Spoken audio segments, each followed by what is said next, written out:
Greetings, fellow Whovians, and welcome to Timey Wimey Review, where today I review the final televised story from the Sarah Jane Adventures, The Man Who Never Was, which was originally broadcast as part of CBBC on BBC One in October 2011. Just in case you don't know the plot, Sarah Jane Smith is investigating the launch of a new computer software known as the Surfboard, created by Joseph Surf. During Mr. Surf's speech, Sarah Jane, Luke, who's just returned home, and recently adopted Sky have noticed a series of glitches coming from Mr. Surf himself, concluding that not everything with this launch is quite what it seems.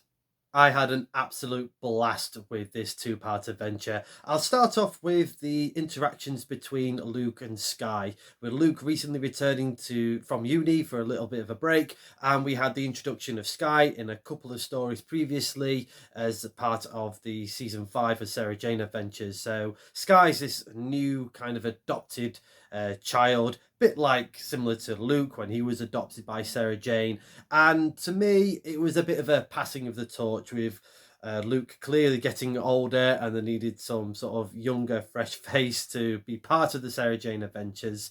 I imagine probably if the series did go on, I think we would have had departures with Clyde and Rani, but this ensemble worked really well, and I really like the banter between Luke and Sky in this.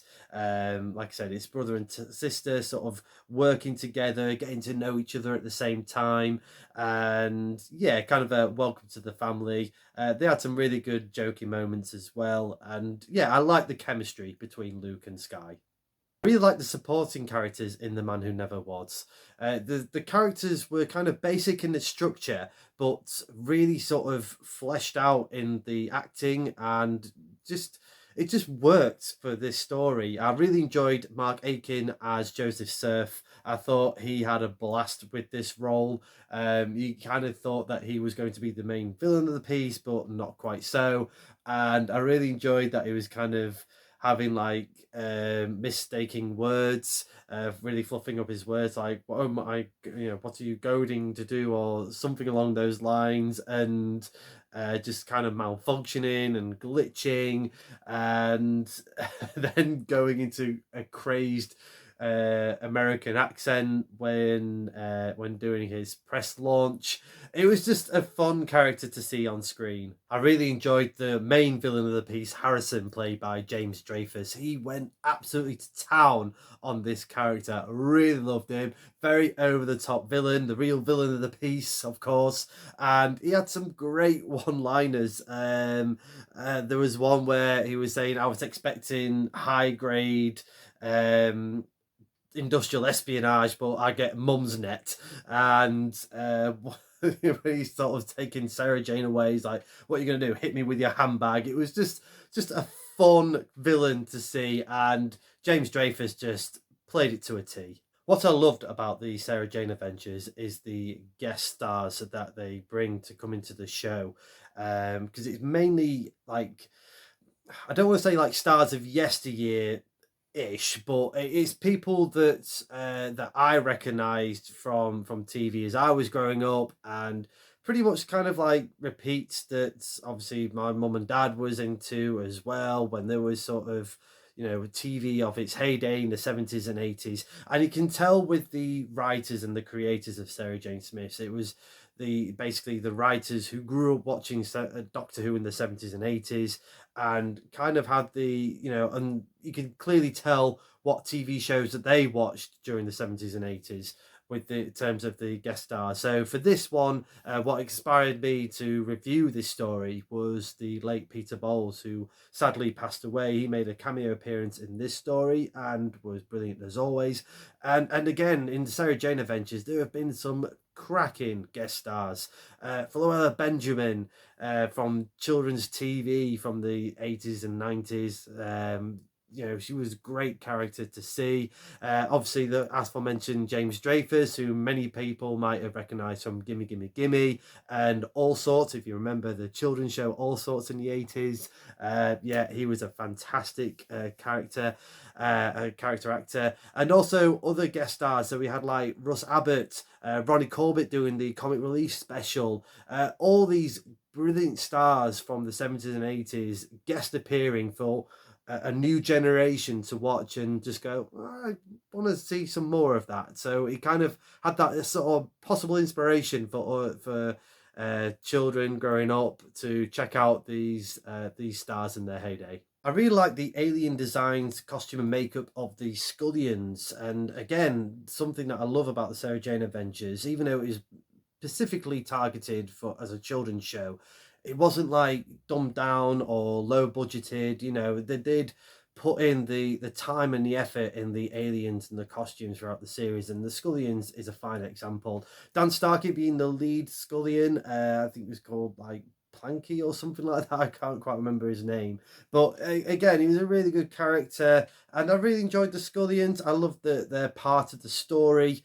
You know, not judging a book by its cover, and you know, being held as slaves to Harrison, and having them are imitating life and mirror images of previous races on Earth being treated as slaves. It was just a nice sort of added piece to this story. I'm going to give The Man Who Never Was a TARDIS rating of 7 out of 10. It's just a fun story. It was very basic in its structure, but the way it was told is just entertaining, and you know, not too heavy-handed, and had some great comedic moments. Really enjoyed Mr. Surf just moving around and glitching everywhere. It was just cool to see, and yeah, it told a perfect story.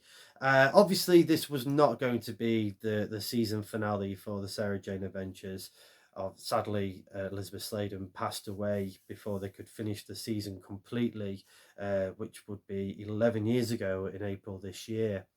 But I'd rather have this than nothing at all. I'm glad that they decided to show these final three stories from season 5 and broadcast them, because yeah, it was a great show. To me, it was the best out of the Doctor Who spin-offs, and yeah, for a children's show, you know, they didn't dumb it down, and I also love that we had the Doctors appear in the Sarah Jane Adventures. It wasn't like um, Sarah Jane, sort of Elizabeth Sladen doing the favor.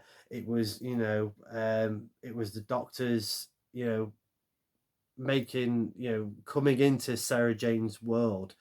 You know, I don't think they needed to in terms of popularity. I don't think it was sort of like, oh gosh, the ratings are dipping, let's bring the Doctors to sort of boost it up. I don't think they needed that at all. It was just more of a nice invitation for the Doctor to come along and enjoy the ride, and we as fans got to share that moment as well. So if you haven't watched the Sarah Jane Adventures at all, or if you haven't watched it for a while, do check it out. You're missing a trick. It's a great show. Like I said, personally, it was my favorite out of the Doctor Who spin-offs, and yeah, it's on Blu-ray, and hopefully it's still in print. If not, you can check it out on BritBox. It's exclusive to BritBox at the moment, their streaming service. You won't be disappointed. It's just, you know, even though it was marketed for children, I don't think it was totally dumbed down. You're gonna have some great moments, and if you've got kids of your own, you know, have a great blast watching the show. Let me know in the comments below your thoughts to The Man Who Never Was. Is it your favourite story from the Sarah Jane Adventure? If not, what is your favourite story from the Sarah Jane Adventures? Next time on Timey Wimey Review, with April Fool's Day just around the corner, I'm going to be doing a video of all the Doctor Who related April Fool's pranks that we as Whovians have fallen for. Until then, thank you very much for watching. I hope you've enjoyed this review. Please like the video, share the video, subscribe to the channel, and hit that cloister bell for more notifications. But as good old Sarah Jane once said, I've learned that life on Earth can be an adventure too.